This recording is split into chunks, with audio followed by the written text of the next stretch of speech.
Hello and welcome to the Hugh Lane Gallery's series of online talks. My name is Sarah and today we're looking at a piece called After Image by the Irish artist Michael Warren. I hope you enjoy. This is Michael Warren himself. Now, this picture was taken for a catalogue for an exhibition that took place in Carlow at the Visual Centre, the Centre for Contemporary Art in Carlow in 2010. So this is the artist at about the age of 60. He is one of Ireland's foremost modernist artists. Working over the last 40 years, he has exhibited all over the world. He's installed over 50 large, publicly sited sculptures in Ireland and abroad.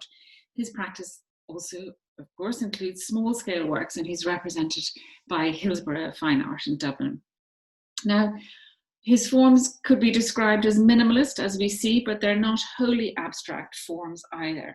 They're not wholly abstract in that his sculptures have humanist concerns and a richness of association, and that is what we're really going to explore today. So let's take a look at the piece. Here it is. After Image. It's part of the Hugh Lane Gallery's permanent collection.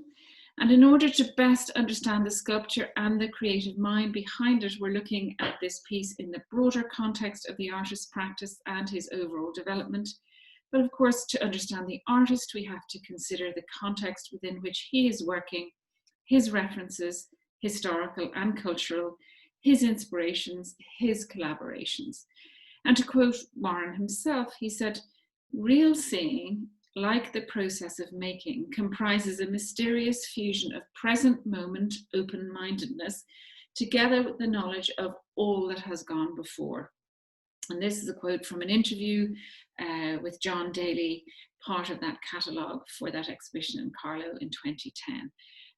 Many indeed, I refer to that catalogue and to that body of work, and there will be a number of quotes from there as well. So After Image, as we see here, positioned in the foyer of Parliament House. Now, what a wonderful contrast to that 18th century interior, those neoclassical decorative details, and it certainly catches your eye. It's such a contrast. This Parliament House is, of course, the entrance hall to the Hugh Lane Gallery, part of the gallery. The piece was purchased originally in 1986, made in 1984, but bought from the Solomon Gallery in Dublin in 1986. So what is it that we see? A large timber structure in two parts, and in some ways it looks a little awkward and at odds with its location.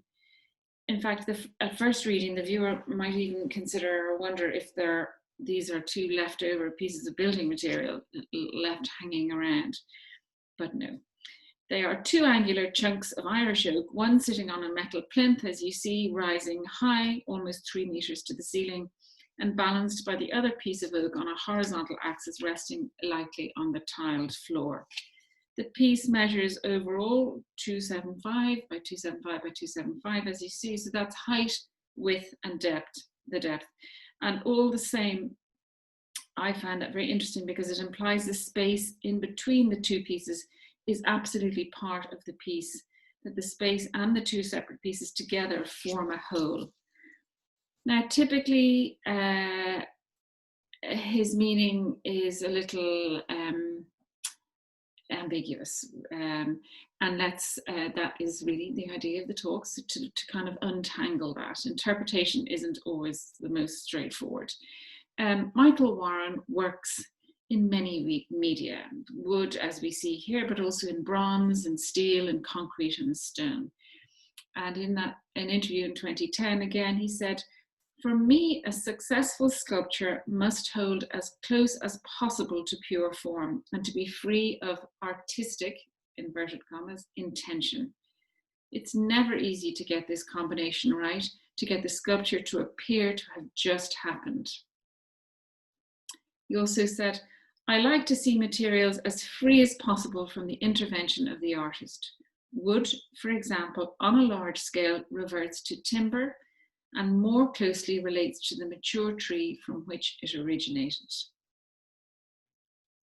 Now, Warren's, here it is from different angles, which I think is very important to consider, as if you're walking around it. It reads differently in every way, and you understand it better only by seeing it from so many different perspectives. I wanted to show a detail here because in this way we can really see how the artist has intervened. See those circular timber bolts just at the bottom there, pegs if you like, the cracks in the joints, and those vertical lines set into the wood, markings if you like, emphasizing height, geometry. They look a little like inlays, but seem to be absolutely flush. Perhaps they are inlays, but perhaps they're also small sections of wood treated differently to give this effect. Warren's intervention in the piece is also obvious in the fact that it's very non-naturalistic in its shape. It's austere, it's a disciplined form, as you see. And that very awkwardness, that sort of incongruousness, if you like, draws our eye to it. He says that the joints and the construction methods take on a life of their own. After image is crafted from Irish oak, and it's the oak that was allowed to weather outside to encourage warping, cracks and staining, which really illustrate Warren's preoccupation with the wild, with worn and with the natural elements of wood. Overall, Michael Warren's practice combines that artisanal love of material and technique with a keen interest in Western philosophy, which we will look at. And the result is material stripped to the essential. The idea, I think I understand, being that the simplest form is the most powerful. Warren also explores opposites and contradictions in his practice. And in this after image, we see just that, how lightness is conveyed by weight, how equilibrium is conveyed by imbalance, and human presence through non-figurative work.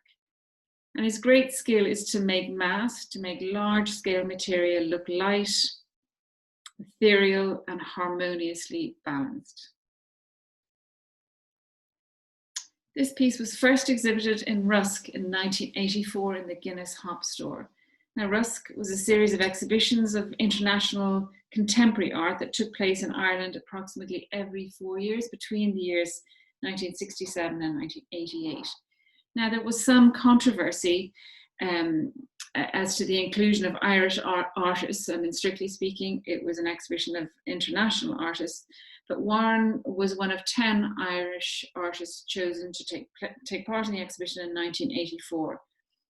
Other artists included Sean Scully, Ailish O'Connell, Anne Madden, Cecil King, and Phelim Egan.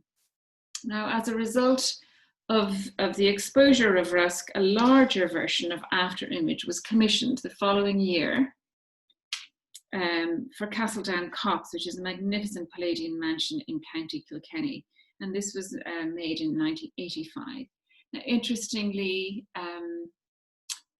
it looks absolutely magnificent with the background of the house and set outside as it is. It's almost in size double the size of the Hugh Lane gallery piece. That was 275, but 275 this is 540. So 10 centimeters short of an exact double in size and scale. Now, Michael Warren himself, back to this lovely picture and the lovely detail of his hands as a man who works with his hands. He was born in Dublin in 1950, but he grew up in County Wexford, where he lives and works. As a child, Warren drew and painted and also made stages. He put on plays in farm-out buildings with his siblings. From the late 1960s, he attended St. Columba's College in Rathfarnham, and there he made stage sets and acted in school productions. He credits the outstanding teachers there with opening paths into art, literature, and ideas. Lucky for him, art was taught by the late sculptor Frank Morris, and under his guidance, he made this lovely piece, made in 1969, Beach, and this was his first real wood carving. He went on to take a foundation course at Bath Academy of Art after school, and then began back to Ireland and began an apprenticeship with Frank Morris. Now, Frank Morris was a huge influence artistically and as a teacher, but it was his belief in art as a way of life that deeply impressed Warren. He did go on to study at Trinity College briefly, philosophy, psychology in English, but it wasn't for him. And he decided to move on to the Brera Academy of Arts in Milan to complete his studies. And this is one of the most prestigious institutions in the world, and he got an Italian state scholarship, luckily. Now, of course, you can imagine for a young man coming to northern Italy in the early 1970s, he was exposed to so much. The enormity of that Italian artistic legacy seen for the first time, that whole classical tradition would have had a huge impact on him. And then, of course, also more contemporary work, the Italian Umberto Boccioni, the English sculptor Henry Moore, and Romanian Constantine Brancusi. He was exposed to all of these as well. And these years really allowed him to clarify his ideas and his independence as an artist. He wrote his final year thesis on Basque artist Edward Chillida, and he traveled to see his work in Paris, and he met the artist in San Sebastian. So this is an example of Chillida's work, which is in the Art Institute of Chicago, one of a series of works called A Vestigo Vora. And Warren said about Chillida's influence, he said, "I was especially influenced by Chillida's timber constructions. I found his deep knowledge and manipulation of materials most persuasive. Here was how great bulks of timber could retain their bulk and density while at the same time constituting an open-formed construction." By the mid-1970s, Warren was developing his own distinctive idiom, taking on broad influences and integrating them with his own readings and understanding of Simone Weil's writings. She was a leading philosopher and mystic, and her thoughts would become central to his art. Warren believed that her thinking had particular relevance, believes that her thinking had particular relevance for sculpture. And my understanding of his understanding of her, if you bear with me, is that Simone Weil felt that by directing our attention or our focus on inert material, in this case sculpture, that very act of our focus and our attention gives mass and material a reality beyond that which is perceptible to the senses. So if you like, our attention gives a sort of moral weight or gravity to material. In 1976, another great influence, a very fortuitous meeting, which was to influence so much of his work, was with Ronnie Tallon, who was a modernist architect, and he became a hugely important supporter of his sculpture. And working with Tallon gave Warren real insights into architectural form and the relationship of sculptures to buildings. And in 1977, between 77 and 78, he made this 16.5-ton granite composition for RTE at the Montrose called De Creation 5. And you can see how Ronnie Tallon's modernist building designed a beautiful building in the background, how responsive the piece is to its setting. And in this piece, we see so much that is true about this piece, is so true about so much of Warren's work. Here we see how massive weight is countered by its unsettled composition, and also by the changing profile of the piece as you move around the sculpture. So again, different readings from different angles, different viewpoints. And as I said before, it's that exploring opposites, if you like. So really, it manages to be abstract, an abstract piece, and yet concrete. It's very blunt, and yet it's nuanced. It's awkward, no question, and yet poised and elegant. and it seems to be mobile, the different slants and angles and how they reflect the light. In that way, it seems to be mobile and yet fully stable. So no single reading dominates, and that applies to all his pieces. He said from this time, he said, from 1977, an awareness of weight has informed my sculpture. He said, as humans, we have a built-in corporeal consciousness of weight. With every step, we counteract a fall.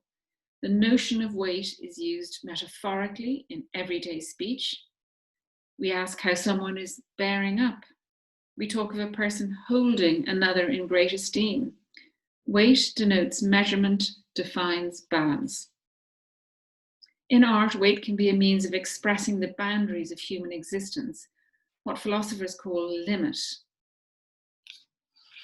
Now, another example of a horizontal construction by Michael Warren is this piece in Trinity College, Dublin, and some of you may be familiar with it, called Counter Movement, and it was made of Spanish chestnut, 1984 to 85, so around the same time as After Image in the Hugh Lane.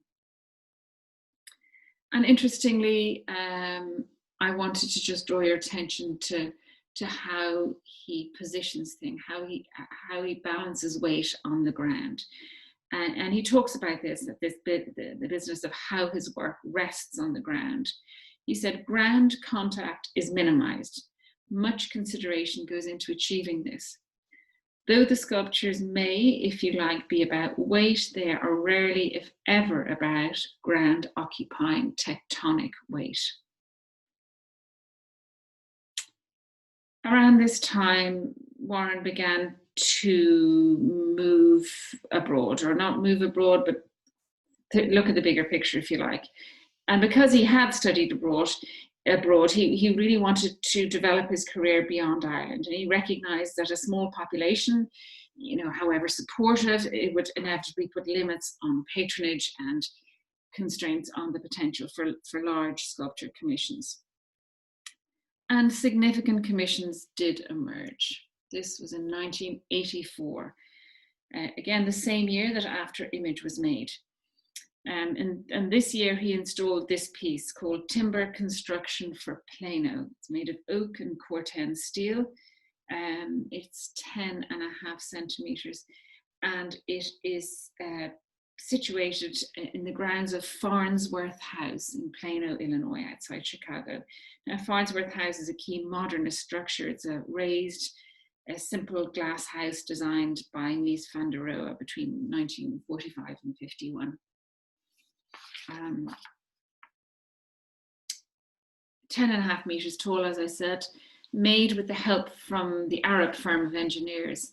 And this was quite significant because it saw the beginning of a new construction method for him, and it was used in a sequence of works. And of course, it was also a recurring compositional form. So what do we have? We have one monolithic element, and it really defines and maintains that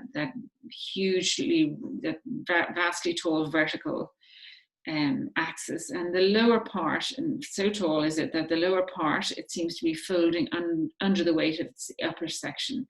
And that lower part remains vertical, but just about. And then there's that second raised vertical, which balances the whole. Now, Warren has given a precise understanding of the flow of his works. He said, there is not a single one of my sculptures that does not read downwards. This, however, does not imply any kind of explanation of meaning. On the contrary, he prefers to leave some mystery and allow the viewer his own interpretation. But that's not to say his work is really looking for that kind of neutral objectiveness of minimalism. There are some similarities. He said in an interview, he said he met the American sculptor Donald Judd, and he said, for him, a box is a box is a box. But for me, a box is only rarely a box. It could be a throne, a sepulchre, an altar. And like the artist Paul Klee, Warren believes that form, no matter how abstract, never sheds its power of association. Now, this next image is from the Irish Museum of Modern Art in Dublin. It's some 6 years later, and it bears, this is it from one angle and another angle, and it bears a lot of similarities. It bears comparisons, really what I mean. It's made of Irish oak and Corten steel, and it's 12 meters high, so even higher. Now, it's worth mentioning Corten steel, which the artist uses quite often with oak, is a steel that's very often used by artists because as it ages, it oxidizes and it takes on this lovely patina, this kind of browny, orangey brown tone, which blends beautifully with weathered wood. Now here we see how the strength of his work lies in his ability to combine one or more elements, separate elements, in such a way that each has its own tension and rhythm, and yet they have a relationship to each other. And like so much of Warren's work, the angles really only become apparent when the piece is viewed from different angles. So again, it reads as one thing from that angle and another. You'd almost understand it as one piece potentially from that side. And again, as we've discussed, Warren's titles are often deliberately ambiguous, but here perhaps a little less so, a little clearer. I think beneath the bow is a reference to a rainbow. Now another of Warren's influences, or influences as I perceive it anyhow, is a very spiritual or a kind of religious dimension to his work running underneath. So this is a piece from 1984. I think I've got to put that in there. It's 1984. So again, the same time as our piece in the Hugh Lane after image was made. This is called Triptychos 1, and it's made of oak and forged iron, and a wholly horizontal piece, a metre by a metre and 20 centimetres deep. So it reads both as a literal object with the marks of its own making, and at the same time a devotional allusion. Now, we're helped by the name. Triptych, there's a clue in the name. So triptychs are so often associated with 15th century devotional imagery, usually altarpieces, which are always painted on wood, and again, the clue in the name, in 3 parts. And of course, 3 parts in religious associations, you could perhaps reference the Holy Trinity or the crucifixion of Christ. And in this next piece, we see those references played out again. And this is a monumental sculpture, 12 meters high at its highest point, and it was a commission in Andorra in 1991. It's called A Pagan Place, just to throw us off the scent. Made of burnt oak, we see that blackened oak, and Corten steel again. There is a white cement plinth, beautiful, the shadows reflected there on that plinth. And there's a tar-filled bowl that one of the pieces appears to be sitting in, or just beside it. Now that piece is really a monument to the elemental power of that spectacular mountain setting. Again, potentially Christian references, the Holy Trinity, the trio of crosses, and the crucifixion of Christ. Perhaps it's an homage to the forces of nature, the mountain setting, etc.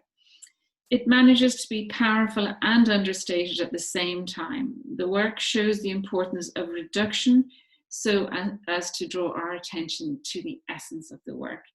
And that reduction, that essence, attracted Warren so much so that he said that during its construction, I secretly remember thinking with a mixture of alarm and excitement that the platform looked so strong it didn't need anything placed onto it. It was wholly sculptural in itself. Now, an opportunity to explore that line of thought came in 2007 with an exhibition that he had at the Royal Hibernian Academy in Dublin. And he was given the interior space, the full interior space of the largest gallery to fill effectively as he wished. And the result was this. There's a 12-meter by 12-meter raised white painted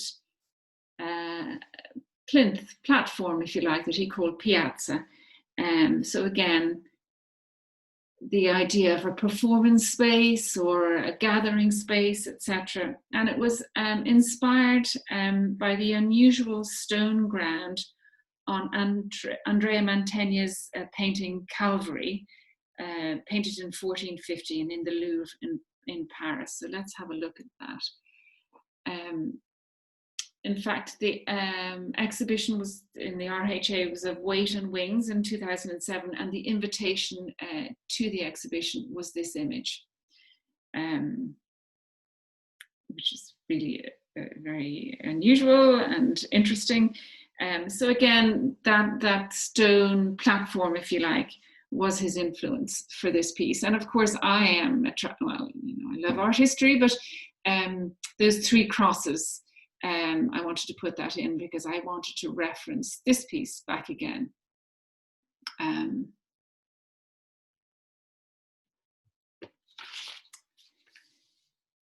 So examples of other dramas created by Warren. Remember, he was an amateur actor. He made stages and productions as a child. So here is a wonderful piece that you probably all know.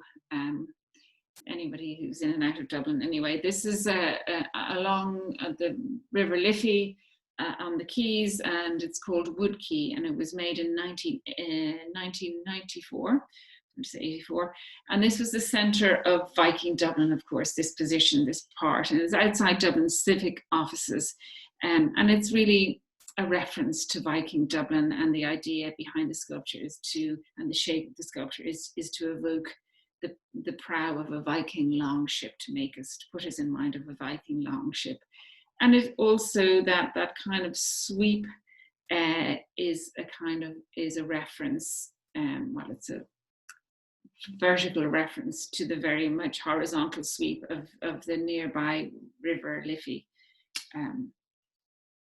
Now, Michael Warren has worked with a wide range of materials over the 40 years he's practiced as a sculptor. But the material that he started with and that he's turned to more often than any is wood.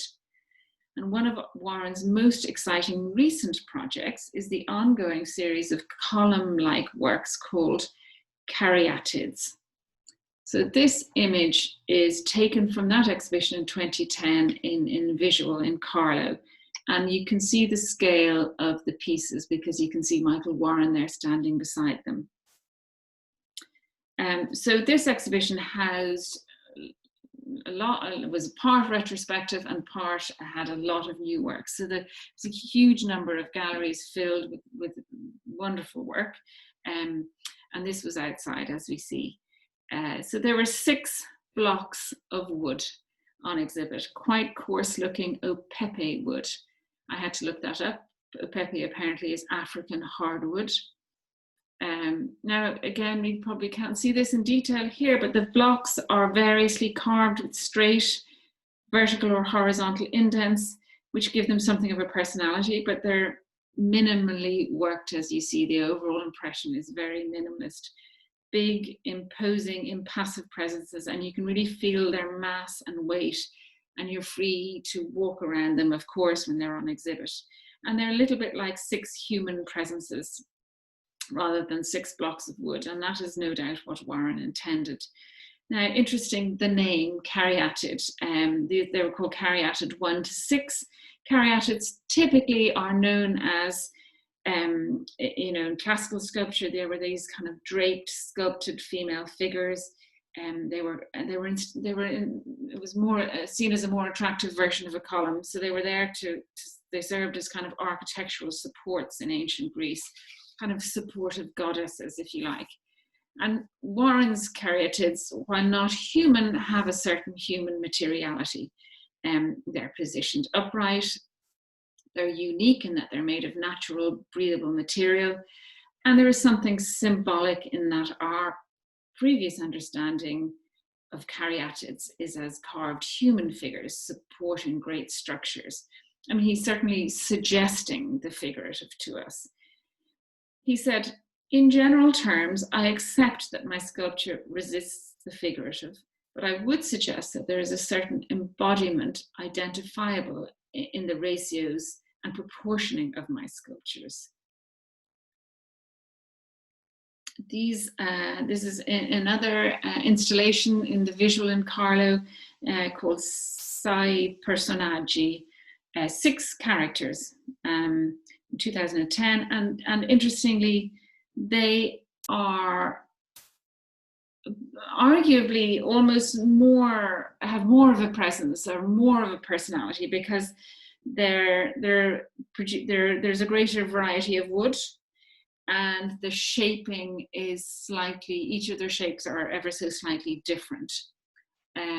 Notice the indent at the bottom of the base of the sculptures, a shadow line, if you like, and that helps lift them from the ground, helps lighten their weight. And I wanted to go back to this piece before we return to our own piece, After Image, and remind you of this from 1969, this spare, elegant, abstracted figure, remarkably sure and in form and feeling for a 19-year-old. Just to finish up, or almost finish up, I refer again to this wonderful catalogue, which is available online to download as a PDF from this visual exhibition in 2010. And there's a wonderful essay by a man called Rod Mengham, who is a lecturer in modern English in Cambridge College. So I can't possibly put things any better than that he does. So I'm going to quote from him. He said about Michael Warren's work, he said, let's go back to our own piece. He said, his relationship with wood is founded in his practical experience of direct carving, but it has also evolved as a conceptual focus for his thinking about sculpture more generally. Perhaps the most constant signature of his work is its avoidance of signatures, its powerfully organized restraint, its often massive self-effacement. There is no swagger in any of his sculptures, no trademark virtuosity, no self-indulgent panache. Even with monumental ensembles such as the timber construction for Plano, you remember that piece outside Farnsworth House, or After Image, this piece, or the larger piece that was outside Castletown Cox. Even with these pieces, the dominant note is one of self-containment, of a disciplined reserve. If there is a dexterity involved in stabilizing these immense shafts of timber, angled in ways that seem to hold the force of gravity, it's a dexterity that seems to have been transferred from the hand of the maker direct to the sculptural object. If there's a gymnastic skill involved in making great weights appear to float through the air, it's the skill of control, of composure, of bringing all the forces involved to an exact point of rest. Mengham invites comparison with the celebrated balancing acts of American minimalist sculpture, but he says the differences are more telling than the similarities. He says, the surfaces of minimalist sculpture are machined more often than not, and the individual components combined in a given work resemble industrial products. Their proximity to the manufactured and engineered environment of the modern cityscape removes them far from the individually carved beams and joints of Warren's creations. This is a much more natural relationship. His sculptures are collaborations with an organic material that comes with a history of its own. And finally, I wanted to end with a little about his process. I wanted to see this. This was the two pieces that Rod Mengham mentioned: the After Image on the right-hand side, the larger piece, and the timber construction for Plano. Now back to our own piece. John Daly interviewed him again in 2010 and asked him, he said, about his process. And he said, when starting work on the blank canvas of a 3-ton block of wood or granite, is it possible to explain the balance between intuition and a self-conscious goal, to reach that eureka moment when you know you have succeeded? And Warren answered him. He said, to get going, to find a way into a new piece that can be difficult, it is a thing between you and the material. In my case, wood usually.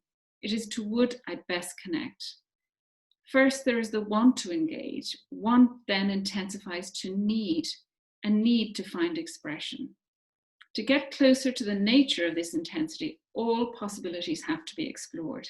Nothing can be excluded. It only takes the most random detail to kickstart a chain of action. A fall of light, a saw cut, a suggestion of twisting movement, or an undercut in the timber. Any of these might be all it takes. Or maybe an offcut beside the bandsaw, or a leftover under the workbench catches your eye. It is as chance-driven as that. If needs be, there is always a stash of previous attempts that can be rifled through, turned, piled, combined, shortened. From this, plus drawing, maybe this time a beginning will be found. Direction can be triggered in a flash. It may take days or weeks. There is no guarantee, no magic formula. One thing is certain. Intuitive action comes from an outward-oriented alertness. We look outward to gain insight, and when it happens, it takes us by surprise. E.M. Forster is right. We need only connect. Everything else will take care of itself. And finally, my last word is that inevitably this commitment and his significant achievements have been long recognised in Ireland, where he's an elected member of Aosdána from 1981, a member of the Royal Hibernian Academy in 2008, and an honorary member of the Royal Institute of Architects. He was made that in 2012. But he's inevitably recognised internationally. He's many significant decorations and honours from multiple countries, from their governments and universities. And finally, thank you so much for listening. And remember that this is just one of a series of talks.